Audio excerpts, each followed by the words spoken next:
to our Professor Chess videos. This particular game I want to show you is a very instructive one. It's called the Pearl of Zondervoet. This is where Euwe defeated Alekhine for the World Championship in 1935. And he plays a spectacular game against Alekhine's Dutch defense, which was the one defense that Alekhine really liked in this particular period of time. It is a very instructive game because not only of the way they opened, but because of the way they played it. Euwe, of course, his opening knowledge, his theoretical opening knowledge, was extremely strong, and we are the beneficiaries to this day of his opening theory. The idea here of Alekhine bringing his bishop out so soon to put the king in check is to get Euwe to pull his queen bishop up to queen 2, because that's not a good spot for that bishop. And then he pulls his knight, or his bishop, back to king 2. And now Euwe fianchettos his bishop to here to grab a long diagonal all the way up to here. And Alekhine brings his knight out. Euwe brings his knight out.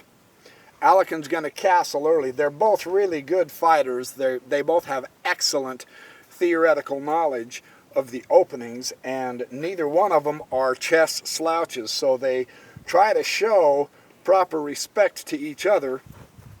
Alekhine here is grabbing the post, an excellent post in the Dutch defense. This is usually the target that the black knight wants. The target for the white knight, of course, is here on e5, because that's usually the hole in the black's defense during the Dutch. Euwe sees this maneuver, and he castles. He castles immediately, because Alekhine is such a powerful attacker that Euwe can't afford not to. And now Alekhine indicates that he wants to put his bishop and challenge this bishop on this particular diagonal, which is not too bad of an idea. And now the queen comes up to bishop 2. And the bishop fianchettos over to knight 2 so that they can compete with that long, hard diagonal. And now Euwe puts his knight on his outpost, so that they're both utilizing the particular board situation as best they can. This is going to be one heck of a fight. It's going to be a knock-down, drag-out fight. And now Alekhine takes Euwe's knight down here. He says, all right, I will gladly take that knight. The idea is to exchange off the bishops. Alekhine wants to get rid of that defender of the king, because Euwe, in pushing this fianchetto, has weakened the white squares, and Alekhine wants to try to take advantage of the weak white squares around the king. This is his thinking when he played this, and now queen comes to bishop 1. He's going to want to play on the white squares. He's gotten rid of his weak bishop, his bad bishop, and now he's got his strong bishop. So this is all beautifully logical chess, the way Alekhine is doing this. Euwe pushes the pawn. Alekhine brings his queen pawn up, and now Euwe's knight comes down to queen 3. Alekhine brings his pawn forward even further on king 4. King pops down to rook 1. This is a far-sighted maneuver here, because it becomes clear why he's pulling his king out here in just a minute. Pawn comes up to bishop 3. He's trying to strengthen his pawn structure as much as he can. The queen comes up here to knight 3, possibly going to make some weaknesses on the queen side. Alekhine gets his king out, and now Euwe pushes the pawn to bishop 4. So what Euwe is going to try to do is open up some files, right? Alekhine doesn't go for it. Alekhine goes ahead and pushes the pawn to threaten that rook, or that knight. He dodges over to the queen side, And now Alekhine pushes this bishop pawn up to bishop 4. He's taking away the squares that Euwe's knight can go to. It's interesting. He's not exchanging pawns. He's closing down the board so that he can utilize his knight and deprive Euwe of any action for his knight. And now the knight has to come way down here to bishop 2. And now Alekhine's knight is going to start coming out. But Euwe doesn't leave his knight there at 2. He brings it right back up here to king 3, and he's hitting another weak spot. It's very interesting, isn't it? He's going to play pawn to king knight 4, and he's going to go after the attack. That is what Euwe wants to do. Alekhine is trying his best to deprive Euwe of any play with his knight, and Euwe is not cooperating. Very interesting, isn't it? Now here, there's a question mark. This might not have been the best play at all, because now the knight takes the pawn. The rook was covering that knight, but now he can take the pawn, and he's coming up into the kingside here.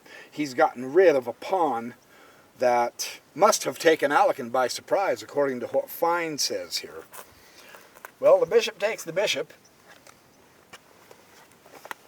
and the knight now comes up here and takes the queen pawn. So you can see the power of Euwe's knight dancing around, starting to eliminate key pawns that are ending up as weaknesses on Alekhine's side of the board.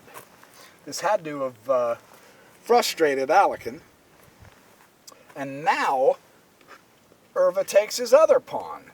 So Euwe's knight has virtually single-handedly eliminated most of Alekhine's central pawns and the supports. It's a very interesting display here. Bishop comes back over here to bishop 3. Knight drops back down here to queen 2. White has 3 pawns for his piece, and now he has really good attacking chances, according to the commentators.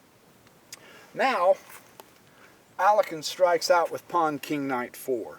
He never defended passively. If he was being attacked, and he is being attacked, he always wanted to do a counterattack. And this is one of the secrets to Alekhine's success. Very interesting how powerfully he did this. Euwe brings up the pawn to king 4. Alekhine takes the pawn. Pawn takes pawn. Pawn takes pawn. Bishop comes to queen 5, a good outpost for the bishop, hitting on the king side here. Pawn comes up to king 5, closing the bishop off, so Alekhine better be able to hang on to that bishop. Queen comes over here to king 1, and now Euwe presses the king pawn. Very interesting center thrust, isn't it?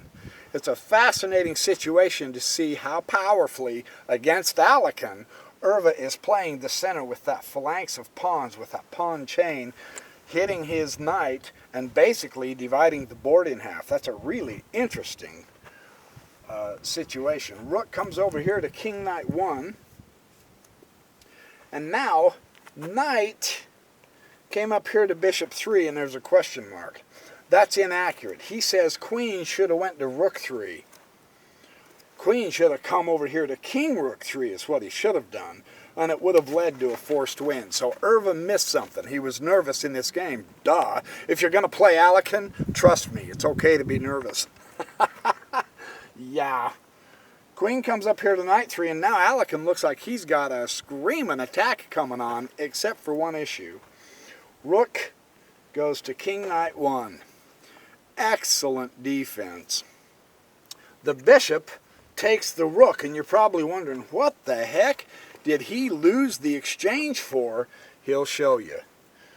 Trust me, Euwe knows what he's doing. Now, he's going to force the queen off of that isle, and this is the losing move, interestingly enough, in this game. The queen to bishop 3, they say, is the losing move. Queen should have went to bishop 4 for whatever reason. And now, knight comes up to knight 5. And now the attack is on.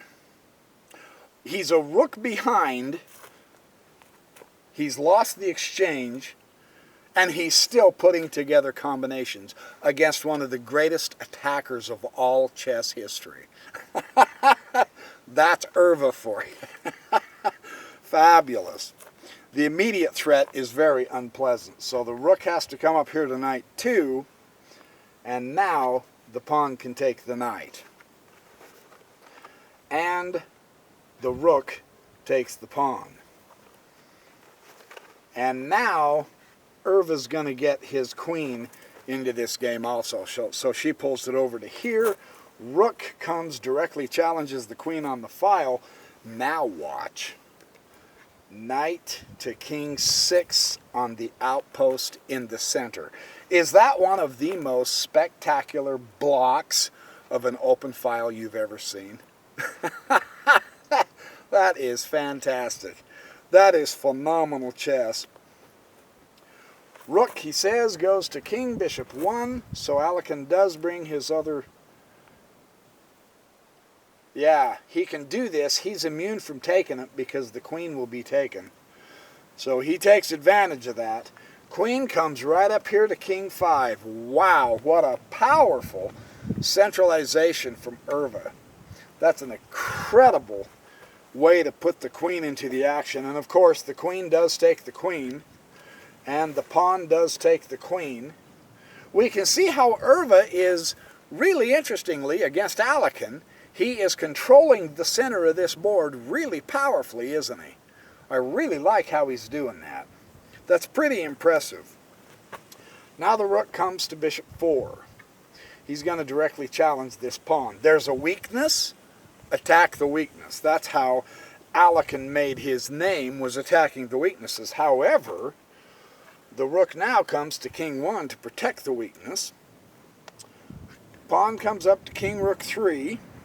Time pressure, they said. At this point in time, they were really getting in trouble with time pressure. Knight comes all the way up here to queen 8. So rook dodges down here to bishop 7, taking the 7th rank. The 2nd rank for white, of course. And now the pawn goes to king 6. Closing out that rook in that file. Isn't that fabulous how strong that is?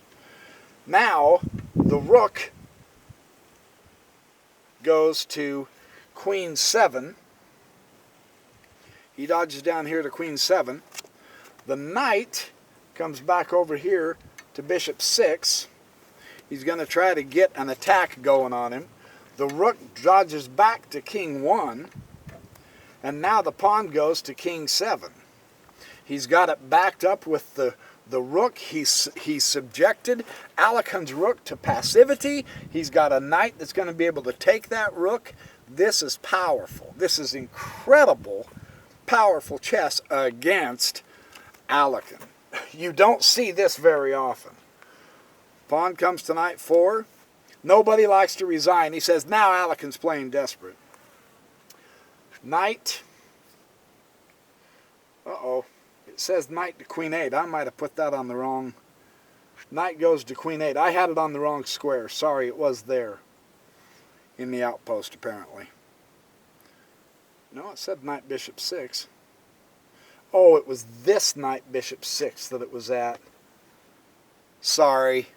It was that knight to bishop 6, and now he goes to queen 8.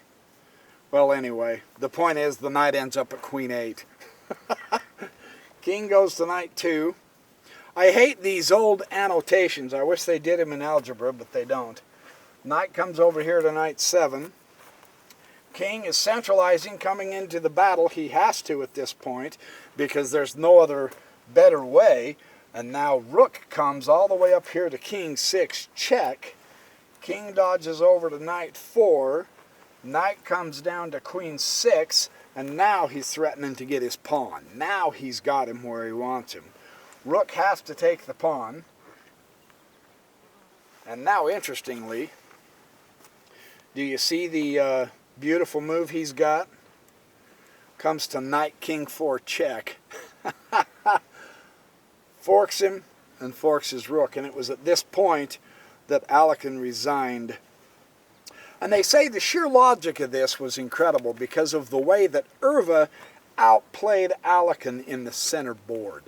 I thought that was fantastically interesting how he outplayed Alekhine. Sorry I goofed up the knight pawn or the knight move a couple of times. It doesn't affect the change of the game, but these old annotations are sometimes difficult, but the games themselves are extremely pleasant. So I hope you enjoyed that game. I sure did. It was a fabulous game to see. This is the game that gave Euwe his world championship status, and rightly deserved, I think. So thanks for watching my chess videos.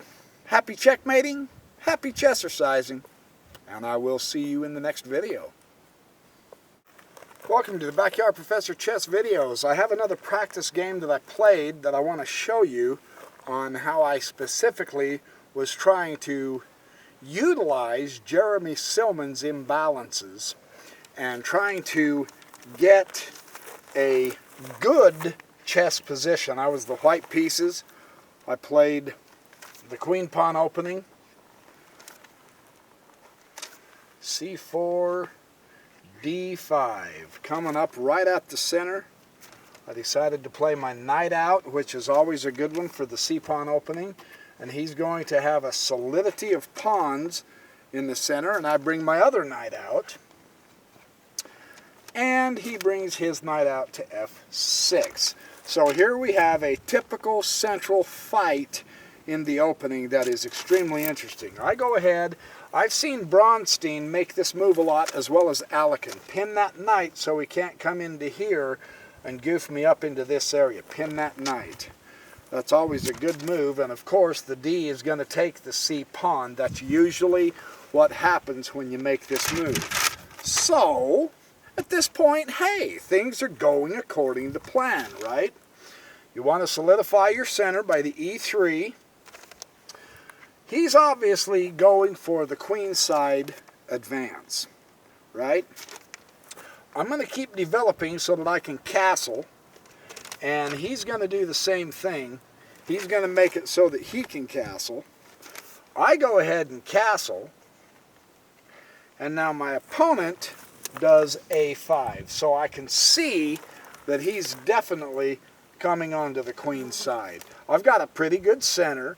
His center's not hurting, although his D-pawn is gone. It's doubled, and it's made a good advance at this point. But that's as far as I'm going to let that pawn go if I can at all help it. I bring my queen to C2.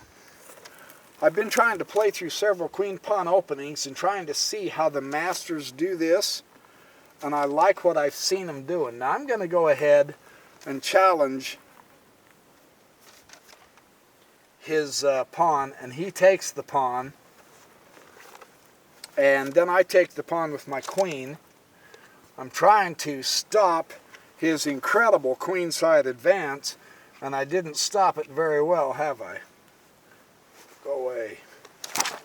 I've got hornets all over the place here. So now I have to pop my queen back to C2. Now, at this point, the game gets really interesting. He brings his queen out to E7. I'm going to do a closer up of the board. You don't need to see my ugly mug. I want to show you this board so that you can see it good. Now at this point, I push my bishop up to D3 because I've got my queen back and my bishop. I might be able to get up here into H7.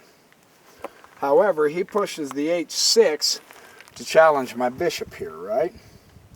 Now, because he has put the challenge to my bishop, and I've got my pawn here, it's not going to help me to come to here and have him push his pawn, right? You can see that.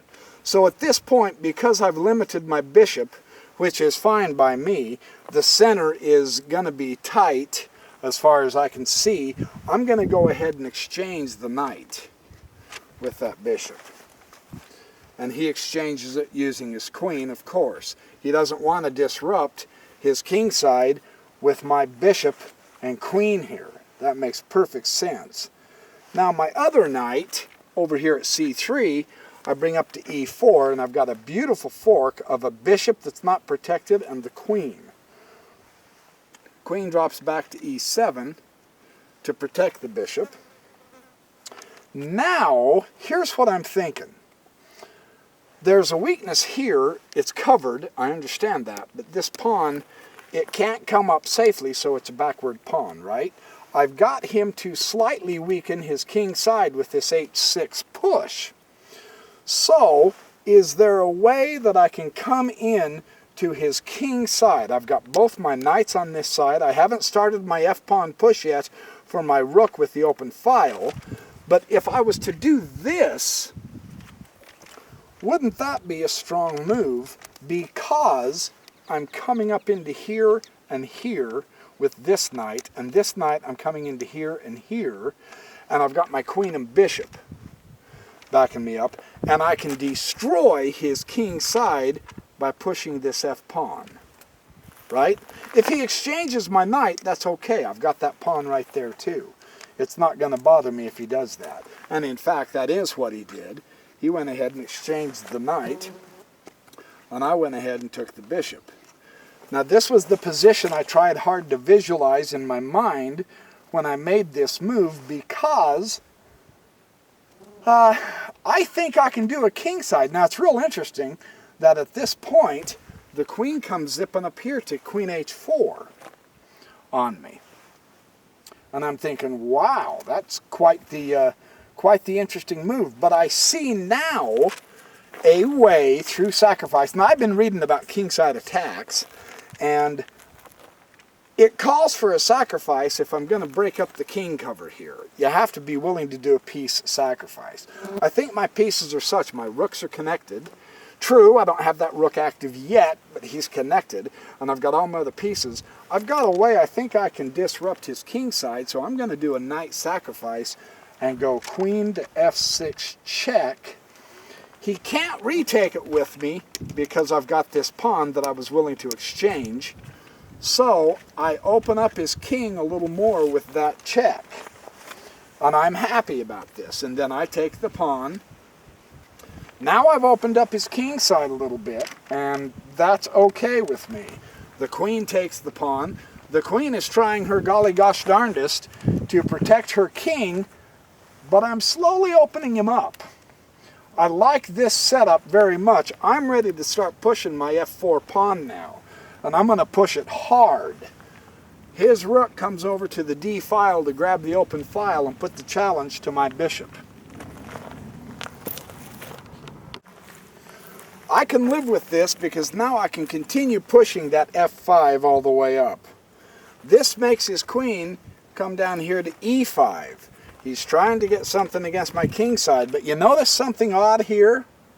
He's only got his queen. His queen has been the only piece protecting his king, right? Now if I continue eliminating the king cover by taking the pawns, I'm going to feel really good. The interesting thing is, queen takes e3 and goes check to my king. So have I messed up here? I'm looking it over and I don't think I've messed up at all. I can dodge out a check easy enough. That's not that big a deal. And now the queen comes back and takes that pawn. He's trying to keep the cover on his king, but his king is wide open. And now I've got a very good attack. I've got the queen lined up with the bishop into here to put him in check. I've got the rook that can come up this file here. I've got the other rook that can come out into an open file here and challenge his open file. I do believe I've got this game very well. So I put this bishop on h7 check. And of course the king has to dodge back to f8. Now I bring my queen up to c3. This preliminary move is very important because it's going to get me up to this h8 square. Or I can come across to g3 and come up and in. But before I do that, he moves his king to e8. Before I do that, I remember Jeremy Silman saying it is critical to get your entire army into this board, into this game. You notice those three have been completely idle. He's only been using his queen and rook. It's time for me to use my entire army and I'm going to do it directly challenging his rook. Right? I'm a power down, but he hasn't got anything developed because I've been harassing his king hard enough. I've been trying to keep the initiative that he hasn't been able to do a lot against me. So the rook comes and takes the rook, and my rook comes and takes his rook, and now I have the open file blocking off his king escape. I'm going to keep his king on this side of the board. That's why I wanted that open file. That's why it's okay to challenge him, because his other rook is never going to be able to challenge me. Now the queen takes the A2 pawn, and that doesn't bother me at all. That's fine. The queen now has exposed the king completely, so that I can come up here to H8 check, force the king to go to E7. I can come over here to D8 check, force the king to E6. Now I can take the bishop on his own home square, check. The king comes straight down to E5, and now I've got these squares eliminated. All I have to do is eliminate those squares. I've got a bishop covering this diagonal here. All I have to do is pop my queen right to there, F5, and it's checkmate. Because I was able to utilize my entire army, and he left half his army home, I believe I won this game. He ended up with his queen completely away from his king. I was able to continually keep the initiative around his kingside, slowly whittle away his kingside protection with my pawn thrusts. This is fun chess to be able to practice. It's important to see how our options are open when we utilize this kind of a chess play in a kingside attack. So there's your chess exercise for you today. Happy checkmating, happy chess exercising, and I'll see you in the next video.